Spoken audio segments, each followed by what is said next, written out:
So everybody's ready? Yes? Good? Cameras good? Sounds good? Everybody's good? Yeah? Can we please have actors? Hi, my name is Christopher Lopez, and I am the writer and director of The Porcelain Ballerina. I went ahead and started writing this story during my final screenwriting class. With that, I went ahead and did some research. The Porcelain Ballerina is a story of a character by the name of Sandra, who has been sexually abused by her stepfather, John. Sandra and John's relationship from the get-go is just misery. You know, in the beginning, John doesn't waste any time getting to know Sandra, and he immediately becomes a predator. I think that maybe her intuition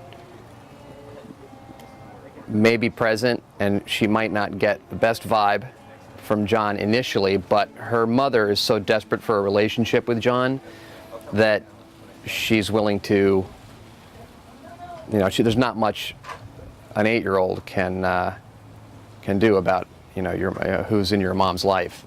Sandra's actually a good little girl.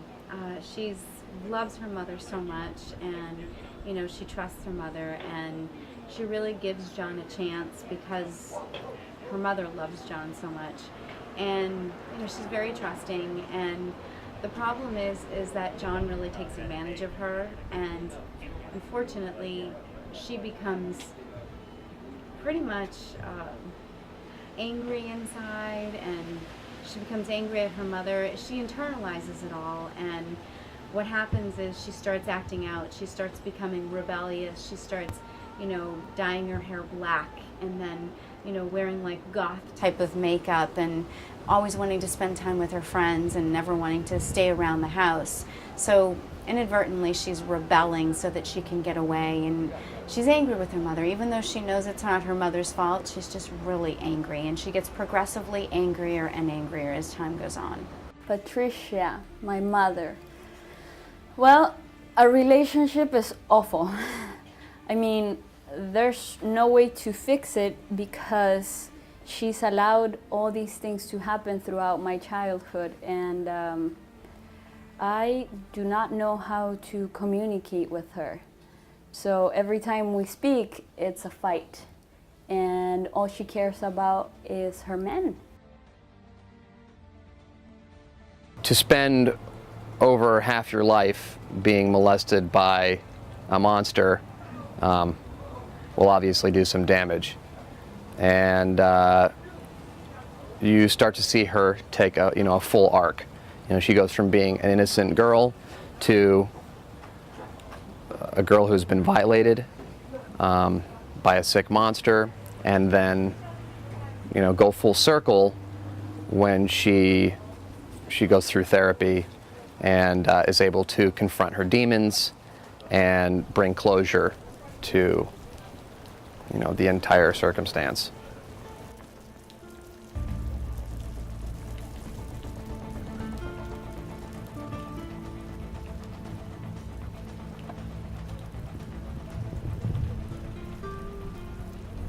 Being the director on a project has been quite a bit of a roller coaster because, you know, I mean, trying to go ahead and get your vision from paper to actual on the screen is quite a big project, even for a short film. I can't even imagine a feature. With that, you know, we went ahead and had auditions and you know, just picked crew and basically went through the full spectrum of what you have to go ahead and do to create a project.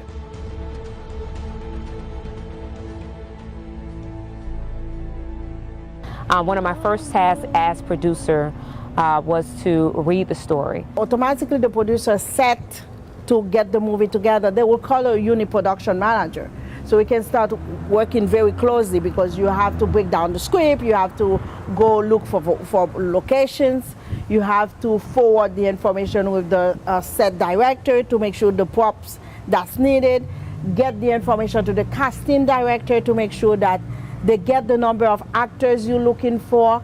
You have to be involved in so many things to become, like we call in French, the noyau. You become the middle person to make sure all things get executed. My name is Giovanna, and I'm working on the set of The Porcelain Ballerina. My job on The Porcelain Ballerina was production designer, and what I'm supposed to do pretty much is to make sure that we have a beautiful set for such a delicate story. The story pretty much goes about a young girl named Sandra who has been abused and raped by her mother's boyfriend, and her mom doesn't know about it. So my job as the production designer is to show throughout time how she changes, how she starts off as this young and innocent girl, and how later she becomes this dark, grungy woman. And by doing that, the different locations that we had, we start off with her in her bedroom, and she's this young girl full of life. She has the light pink room with the ballerina trophies and her Barbie dolls and all these really delicate things. And throughout time, what we wanted to do is to show how she changes as a person and how dark she gets. And you can tell that by the colors in the rooms that we use. We use like a dark vixen purple.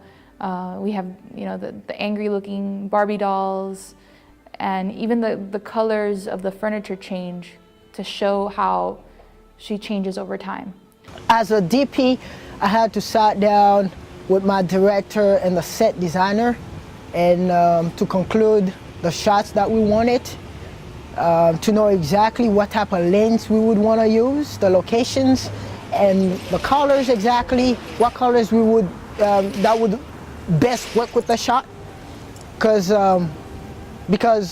believe it or not, being a DP or being a director, or when you watch a movie, I should say, when you watch a movie, it's not just about like the camera here, the camera is there, just the angle. You also need to know, based on the story, whatever the story tells you, based on what the story tells you, that's what's gonna tell you exactly what type of lens you should use, what type of angle you should use, and what type of color we should use. My name is Michelle Serena. I am the makeup artist on the set of The Porcelain Ballerina.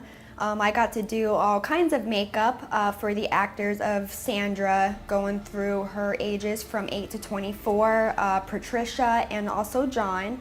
So I've done a lot of bruising, regular makeup to them crying, especially Sandra. I got to work with Chris, the director. I was blessed to go ahead and get such fine actors, Julie, Adam, Melanie, Sarah. I mean, great actors, Will. All of them, superb actors, and basically gave me exactly what I asked for. Chris is a really great director to work with. First of all, he's so laid back and so open to any ideas and suggestions. But more importantly, he has such a good eye for setting up a really good shot. Chris is awesome. He's very encouraging. He lets you know if he likes the shot right away, and gives me confidence, something I definitely need when portraying a dramatic character. Chris is really nice. He's the second director I had. He's really cool. He explains everything. He's awesome. And that's it.